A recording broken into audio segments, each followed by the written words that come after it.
Good morning students. आज मैं BA third year education में पेपर पहला, जिसका शीर्षक है शिक्षा की नवीन प्रवृत्तियां एवं नवाचार, उसमें मैं आपको पढ़ाऊंगी प्राथमिक शिक्षा के लिए संवैधानिक व्यवस्था। कि प्राथमिक शिक्षा जो है उसके लिए हमारी सरकार के द्वारा जो संविधान बना था उसमें क्या इसकी व्यवस्था रखी गई थी। हमारे संविधान में जो था अनुच्छेद 45 में जो था ये कहा गया था कि इस राज्य जो भी हो, इस संविधान के लागू होने के 10 वर्ष के अंतर्गत सब बालकों के लिए जो 6 से 14 वर्ष की आयु तक के हैं को पूर्ण कर लेंगे, उनको निःशुल्क और अनिवार्य शिक्षा देने का प्रावधान रखा गया था। उसमें क्या रखा गया था कि जो बच्चे जो 6 से 14 वर्ष तक की आयु पूरी करेंगे उनको जो है इस संविधान के लागू होने से 10 वर्ष तक जो है उनको निःशुल्क और अनिवार्य शिक्षा दी जाएगी। अब इसके लिए उन्होंने उस समय इसलिए कहा गया था कि जब हमारा भारत स्वतंत्र हुआ था उस समय हमारे देश में निरक्षर लोग बहुत ज्यादा थे। तकरीबन 86% के करीब जो थे लोग क्या थे, निरक्षर थे। उनको साक्षर बनाने के लिए जो था इस संविधान में ये जो था प्रावधान रखा गया था, ताकि देश को जो है अधिक से अधिक जो है ज्यादा से ज्यादा लोगों को जो है साक्षर बनाया जा सके। अब इसके अंतर्गत इसका जो है उत्तरदायित्व जो है वो राज्य सरकारों को, केंद्रीय सरकारों को, नगर महापालिकाओं को जो है आदि के को जो था दिया गया था।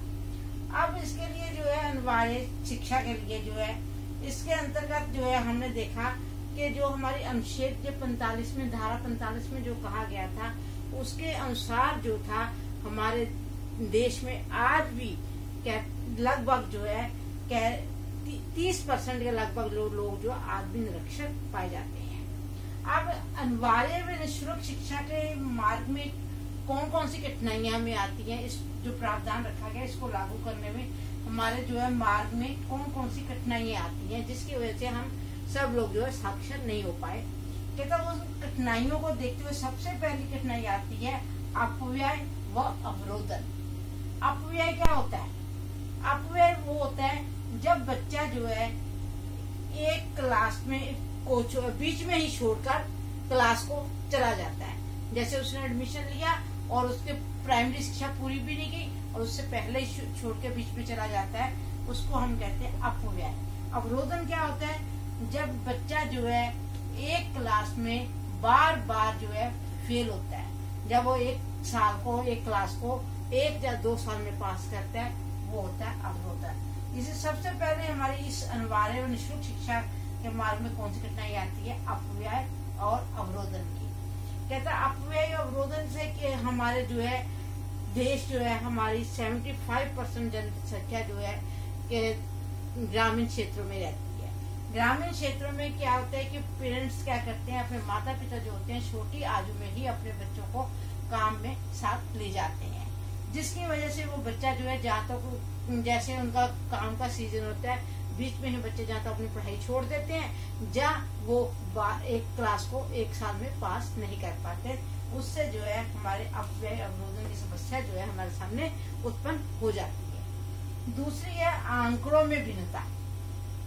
आंकड़ों में भिन्नता कैसी है कि जो हमारे जो है राज्यों में जो हमारी जनगणना होती है उस जनगणना के अनुसार जो है हमें जो है इसमें भिन्नता आ जाती है, क्योंकि कई लोग जो है जो अपनी बच्चों की सही आयु जो है नहीं बताते।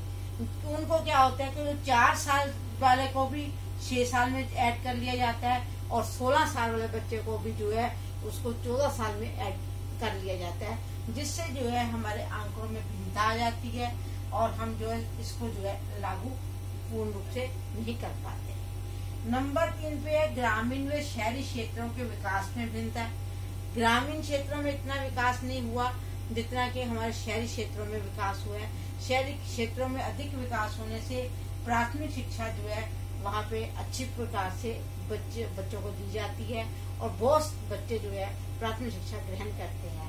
और ग्रामीण क्षेत्रों में अभी पूर्ण रूप से विकास नहीं हुआ। कई ग्रामीण क्षेत्र ऐसे भी हैं जहाँ पे स्कूल जो है बहुत दूर दूर पाए जाते हैं, पेरेंट्स जो है अपने बच्चों को वहाँ स्कूल भेजने में असमर्थ रहते हैं, इस तरह जो है कई कारण होते हैं जिसकी वजह से ग्रामीण क्षेत्रों में प्राथमिक शिक्षा का पूर्ण विकास नहीं हो रहा और शहरी क्षेत्रों में इसका विकास जो है शीघ्र हो रहा है। इसलिए ग्रामीण और शहरी क्षेत्रों के विकास में भिन्नता होने के कारण भी जो है अनिवार्य और निःशुल्क शिक्षा के मार्ग में कठिनाइयां उत्पन्न होती है। उसके नेक्स्ट पॉइंट है नंबर 4 पे अपर्याप्त अनुदान राशि। कहता है ये स्कूलों को जो है कहता जितनी शिक्षा के ऊपर खर्च किया जाना चाहिए कहता वो उसकी जो हमारे बजट की जो रेशो होती है वो बहुत कम होती है। इसलिए जो है पूर्ण रूप से राशि ना मिलने की वजह से भी अपर्याप्त राशि मिलने से भी जो है ये इस शिक्षा को अनिवार्य निःशुल्क जो है लागू करना मुश्किल है। नंबर 5 में शासन की कमजोर नीति। शासन की कमजोर नीति क्या कि सरकार जो है हमारी नीतियां तो बनाती है पर उनको क्रियान्वित नहीं कर पाती और नीतियां जो बनती हैं वो नीतियां जो होती हैं कई जो है उस नीतियों को नहीं अपनाते और सरकार जो है ये भी कोशिश नहीं करती कि उनको जो है ऐसा कोई सजा धन दिया जाए ताकि वो इस नीतियों को अपनाए, जबकि हमारे भारत में शिक्षा के महत्व को ना के बराबर माना जाता है। इसलिए लोगों को जो है प्रेरित करना पड़ेगा कि जो है ये शिक्षा जो है बच्चों के लिए आवश्यक है। नंबर 6 पे है प्राइमरी स्कूलों के प्रबंध तंत्र के एक रूपीय नीति का प्रभाव। कहता है हमारी जो है इन क्या होता है कि कुछ स्कूल जो है राज्य सरकारों के अंतर्गत आते हैं, कुछ स्कूल केंद्र के अंतर्गत आते हैं, कुछ नगर महापालिकाओं के अंतर्गत आते हैं, कुछ व्यक्तिगत स्कूल होते हैं, जिसकी वजह से जो है इनकी जो है नीतियों जो है एक सी नहीं होती और इन नीतियों में अंतर होने की वजह से ही जो है हम जो अनिवार्य प्राइमरी शिक्षा को जो है अनिवार्य निःशुल्क जो है नहीं पूर्ण रूप से कर पाए। नेक्स्ट है प्राइमरी शिक्षा का गुणात्मक स्वरूप। प्राइमरी शिक्षा का गुणात्मक स्वरूप क्या है कि हमारे देश में जो है प्राइमरी शिक्षा का कोई भी गुणात्मक स्वरूप दिखाई नहीं देता, क्योंकि ये शिक्षा ना तो व्यवहारिक दिखाई देती है और ना ही हमें ऐसी दिखाई देती है जिससे कि बच्चा जो है अपना कोई ना कोई आगे चल के जो है किसी न किसी रोजगार को प्राप्त कर सके।